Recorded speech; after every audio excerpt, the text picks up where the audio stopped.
வணக்கம் நண்பர்களே. பள்ளிகள்லாம் தொடங்க போகுது. எல்லா பள்ளிகள்லேயும் அட்மிஷன்ஸ் நடந்துகிட்ருக்கு.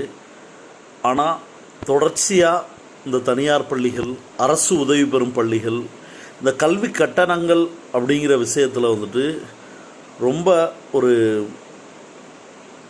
மோசடியான செயல்பாடுகளை நடத்திட்டு இருக்காங்க. ஒவ்வொரு ஆண்டும் நம்மளும் கல்வித்துறைக்கு தொடர்ச்சியாக புகார் மனுக்கள் கொடுத்துட்டே இருக்கோம். ஆனால் இதுக்கு ஒரு நிரந்தர தீர்வு கிடைக்க மாட்டேங்குது. நம்ம ஒரு புகார் மனு கொடுத்த உடனே அந்த இது பண்ணுறாங்க. அப்புறமா மறுபடியும் அந்த நிலை தொடருது. தனியார் பள்ளிகளில் கல்வி கட்டணத்தை நிர்ணயிக்கிறதுக்குன்னு ஒரு கமிட்டி வச்சுருக்காங்க தமிழ்நாடு அளவில். அந்த கமிட்டியினுடைய வழிகாட்டுதல்களின் பேரில் அதுதான் அந்த கல்வி கட்டணம் அந்த பள்ளிகளில், குறிப்பிட்ட பள்ளியில் இவ்வளவு தான் கட்டணம் வசூலிக்கணும் அப்படின்னு சொல்லி அந்த கமிட்டி சொல்கிறாங்க. பட் இவங்க அந்த மாதிரி வாங்கிறது இல்லை. டொனேஷன் அப்படிங்கிற பேரில் கட்டாய நன்கொடை வாங்குகிறாங்க. இதாவது பரவாயில்லை. இந்த அரசு உதவி பெறும் பள்ளிகள் இருக்குது பார்த்தீங்களா, 50 ரூபாய்க்கு பெற்றோர் ஆசிரியர் கழகத்தோட பேரில் 50 ரூபாய்க்கு ரசீது போட்டு கொடுக்குறாங்க. ஆனால் வாங்கிறது 5000, 10,000, 15,000. அதுவும் ஏழை பெற்றோர்கள்லாம் இதனால் ரொம்ப பாதிக்கப்படுறாங்க.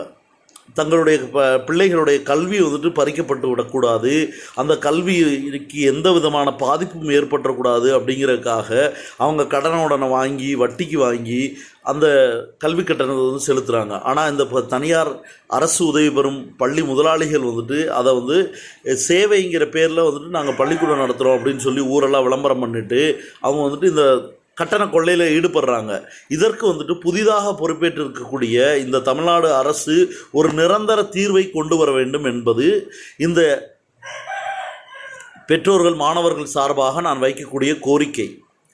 இதை நாங்கள் அகில இந்திய மாணவர் கழகத்திலிருந்து ஒவ்வொரு ஆண்டும் இதற்கான பணிகளை நாங்கள் செய்கிறோம். ஆனாலும் அது ஒரு தற்காலிக தீர்வாக மட்டும்தான் இருக்குது.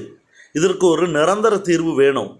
இந்த அரசு உதவி பெறும் பள்ளிகள், தனியார் பள்ளிகள் கட்டண கொள்ளையில் ஈடுபடாமல் இருப்பதற்கு தற்பொழுது பொறுப்பேற்றிருக்கக்கூடிய அரசு உடனடியாக போர்க்கால அடிப்படையில் நடவடிக்கை எடுக்க வேண்டும் என்று கேட்டுக்கொள்கின்றேன்.